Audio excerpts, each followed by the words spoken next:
Welcome to Social ALOE Ministries, where we are committed to glorifying God while exposing the devil. It is a sad yet beautiful thing when a marriage ends because a spouse passes away and the surviving spouse continues wearing the wedding ring and actually refuses to marry anyone else for the rest of his or her life. When it comes to divorce, it's a different story. Once the judge signs off on the dissolution of the marriage decree, that is it. It is over. If one person wants to keep on wearing the ring, that is great. But a part of what I'm going to talk about is hypocrisy. For example, a Christian will go to a courthouse, pay for a marriage license, get married, even on the courthouse steps. Then the woman, she will go back to the court with that certificate to change her last name. But if those Christians get divorced and the judge signs off on the dissolution of the marriage paperwork, then the Christian may say, I don't believe in that. Basically, what God joined, let no one put asunder. I find that hypocritical. Again, all those things. You'll go to a court to get a marriage license, get married on the courthouse steps, go back into the registrar to get a marriage certificate. A woman will go back to the court to change her name using that marriage certificate. But all of a sudden, if a judge signs off on a divorce decree, then a person may want to say that the judge does not have the authority to do that. Wow. That is hypocrisy. Some people say that getting a divorce is too easy nowadays. Like with a no-fault divorce, they'll say that you don't even need a reason to get divorced. You don't really have to litigate it. Well, there are pros and cons to that. I mentioned about demonically arranged unions on several occasions. There are some people who they get married, in a sense, for the right reason or reasons, but they get married to the wrong person. And at some point in the marriage, they realize that they may have thought they were marrying a child of God, but they woke up with a child of the devil. Similarly to how Jacob thought he was getting in bed with Rachel, but he woke up with Leah.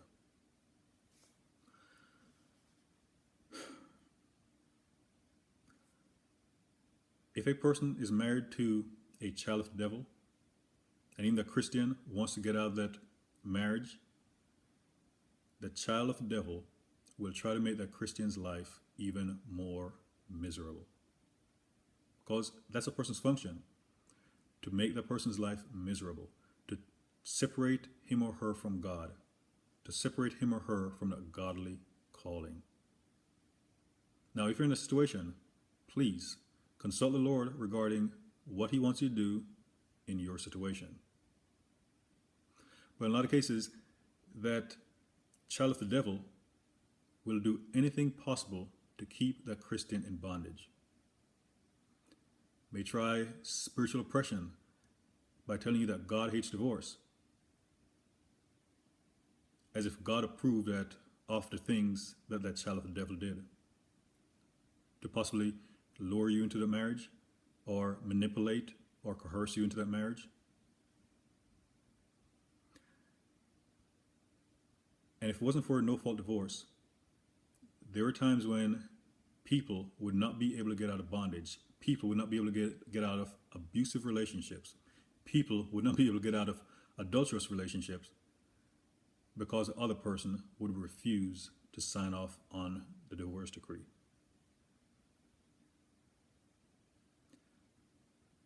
There are many Christians who they want to get married and they want to be married once and that's it. They truly don't ever want to get divorced. And it's not really so much about God hating divorce. It's just that they value marriage that much.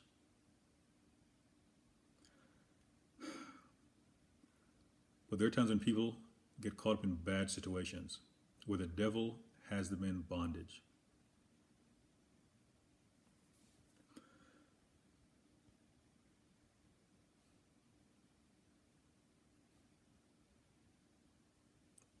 And I know what some of you are going through.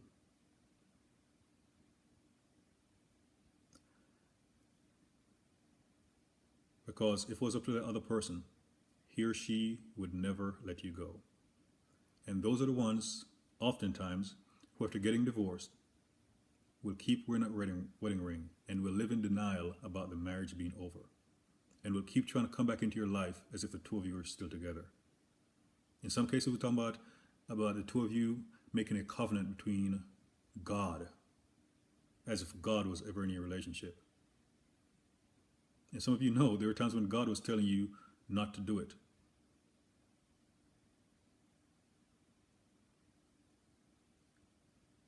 And sometimes by his grace, even though he hates divorce, he allows people to get out of that bondage.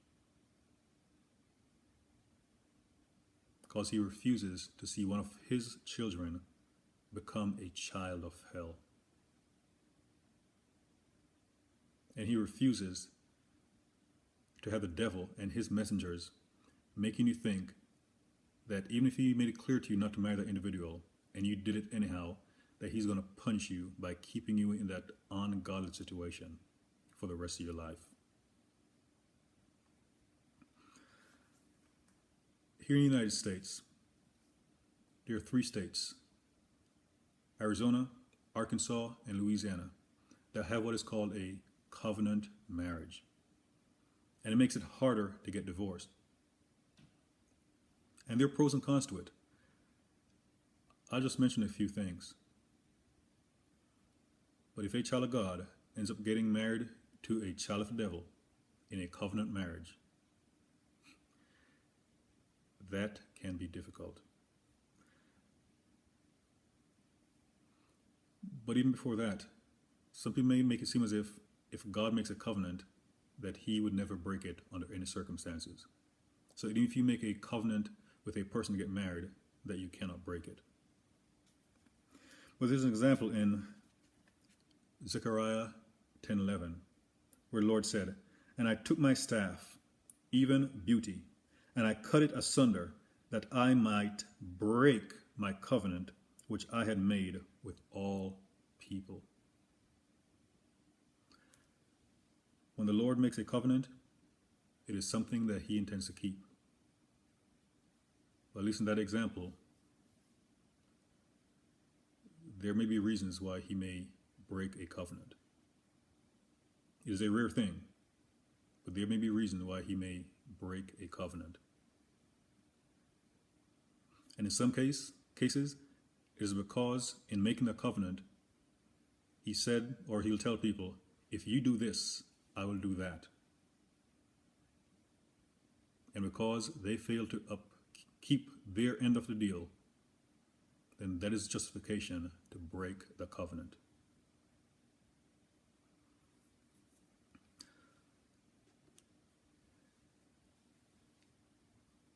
Again, there are pros and cons to a covenant marriage. It does make it harder to get divorced. But I was looking up on covenantmarriage.com, and it says here, what elements make up a covenant marriage? Again, there are pros and cons.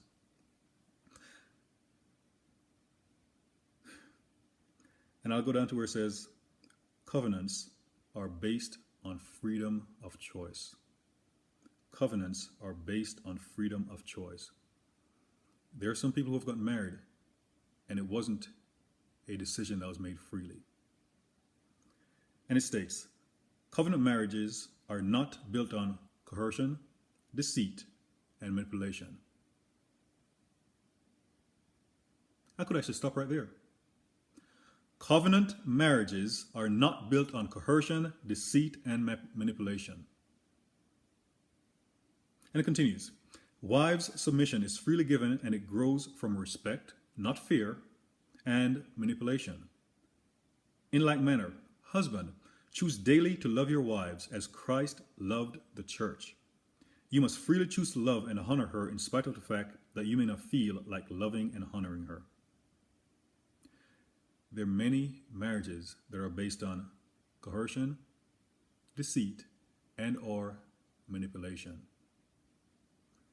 I mentioned in another video, but it is against God's character to establish a covenant when it involves coercion, deceit, and or manipulation.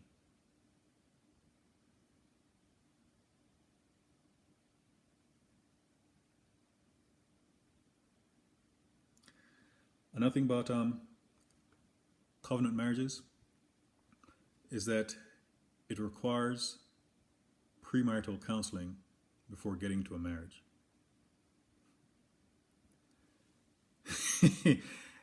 And I'm speaking about real premarital counseling. I know of a man who got into a situation with a woman and he filed for an annulment, and she did a rebuttal. And in the rebuttal, she claimed that both of them went through premarital counseling. But the premarital counseling that the man went through was a minister who was associated with that person telling him that it was God's will for him to get married to her, and it wasn't.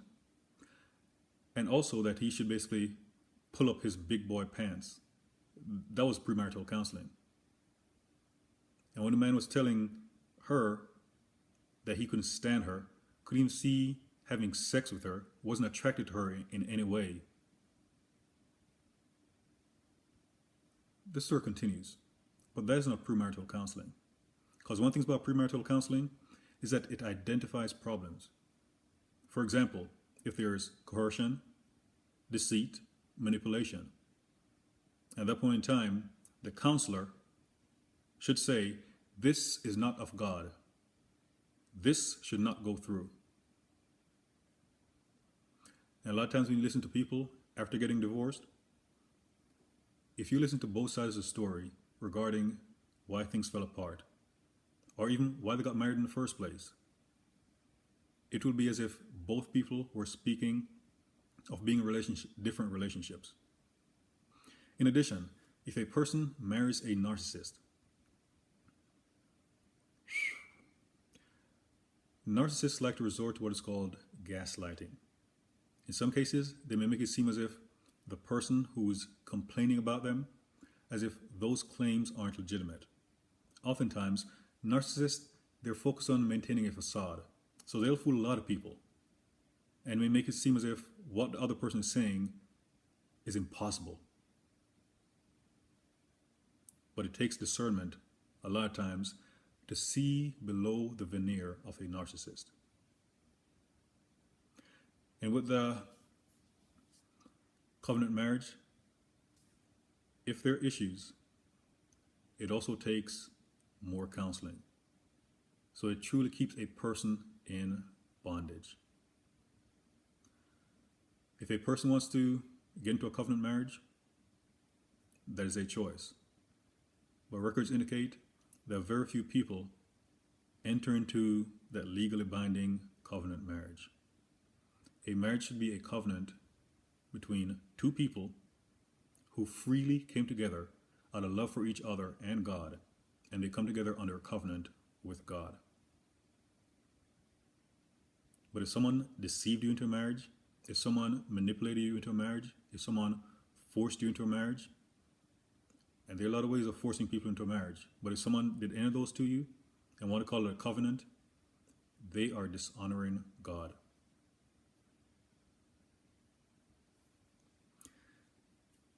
In John 8, when a lady was caught committing adultery, and the Pharisees brought the woman to Jesus, he looked at the big picture. Yes, under the law, that woman should have been stoned to death. She and the person she was with. But the only person they brought to Jesus was her. In addition, they brought the woman to Jesus not because they were out for justice. It was because they were tempting him. But Jesus showed his love through his mercy and grace. But he told the woman to go and sin no more.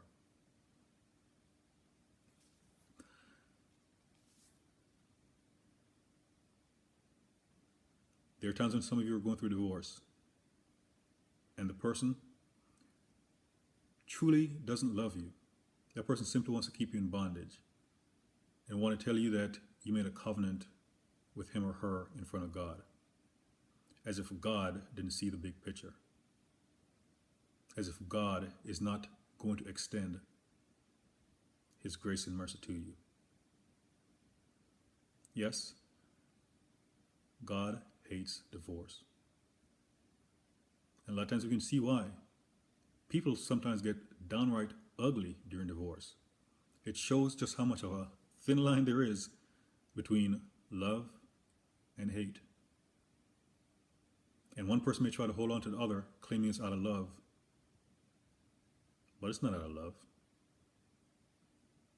I mentioned before that in John 3:16, it tells us that because God loved the world, that he gave his only begotten Son. He was willing to part ways with his Son. In 1 Kings 3, the two prostitutes who had a dispute regarding who was the mother of the child, when King Solomon said, "Cut the child in half," the true mother came forward and would much rather give up her child to an evil woman. So she told the king to let the other woman have her. But the other woman was so evil that she wanted the baby to be cut in half. She had no love in her heart. Even though she was going to get the victory, she would much rather if that baby died, just because hers had died. But King Solomon, he was just. God is just. Please, do not let the enemy deceive you. Do not let the enemy deceive you. Have that relationship with Christ. It's up to him whether he will tell you to stay in a relationship, even if it's a bad situation, or if he'll have you leave that relationship.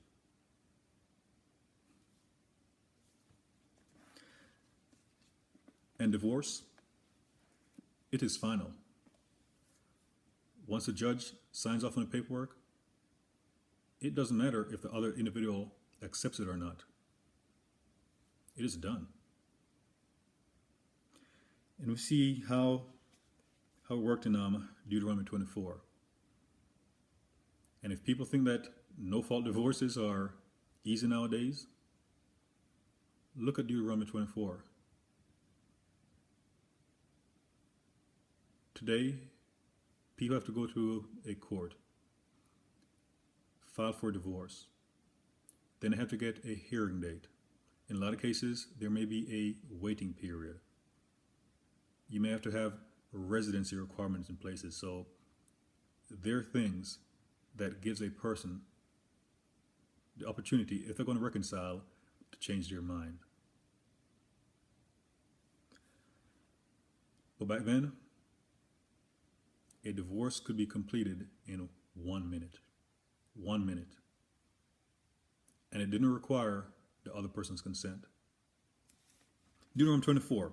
When a man hath taken a wife and married her, and it come to pass that she find no favor in his eyes, because he had found some uncleanness in her, then let him write her a bill of divorcement, and give it to her in her hand, and send her out of his house. That was it. It was done.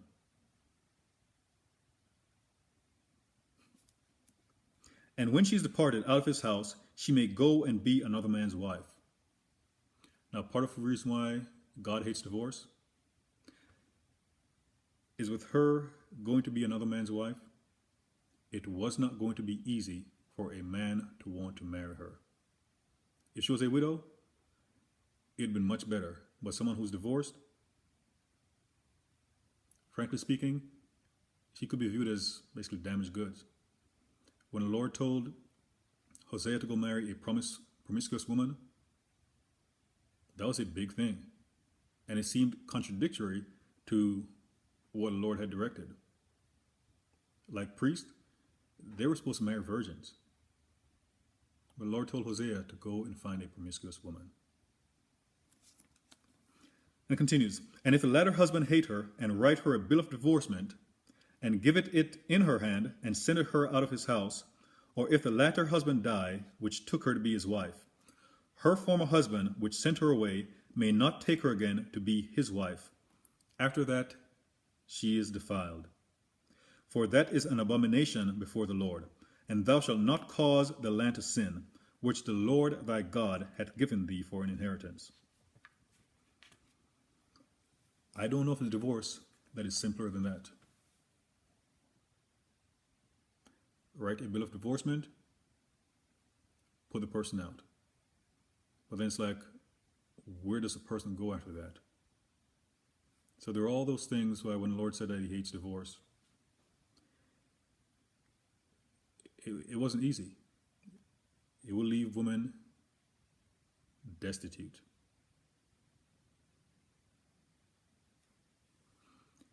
And yes, women will be able to divorce men.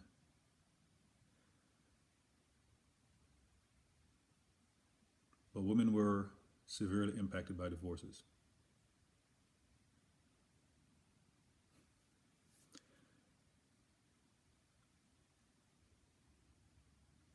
For those who say that getting divorced is too easy nowadays, they've probably never really been in a bad situation or been close enough to someone who is in a bad situation. And waiting for 30 days, 60 days, 120 days, however long, it is just too long. Because it is absolutely necessary to cut the other person off immediately. In some cases, getting divorced, it basically means, or if it means leaving everything behind in order to get free of that individual, then that is what may have to be done. And a part of the reason why they have no-fault divorces, some people drag out the litigation, again, just to keep the other person in bondage, keep the other person in misery. And even with no-fault divorce, or correction, covenant marriages, in order to get a divorce, usually requires proof of committing adultery, abuse, whether personal substance abuse or the person abuses his or her spouse, and I do mean his or her spouse, or the children, or prolonged period of separation, to include committing a felony and being sent to prison. And it may take upwards of maybe 1 to 2 years to get divorced. So even with that, it is a serious thing. But the thing is, if you're in the right relationship, you're truly not going to leave easily anyhow.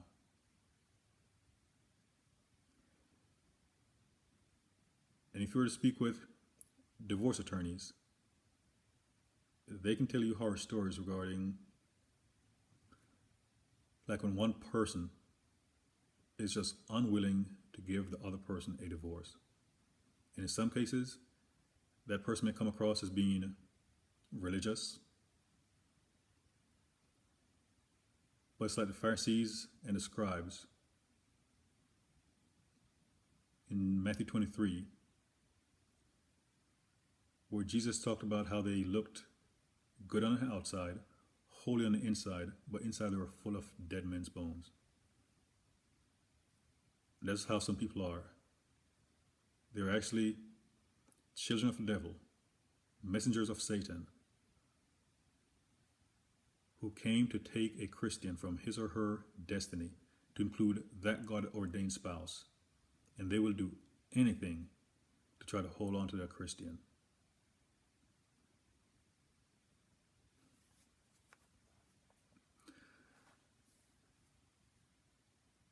I guess I'll finish like how I started. Regardless of what the other person thinks, a divorce ends when the judge signs off on the paperwork and it is filed. And like Jesus said on the cross, it is finished.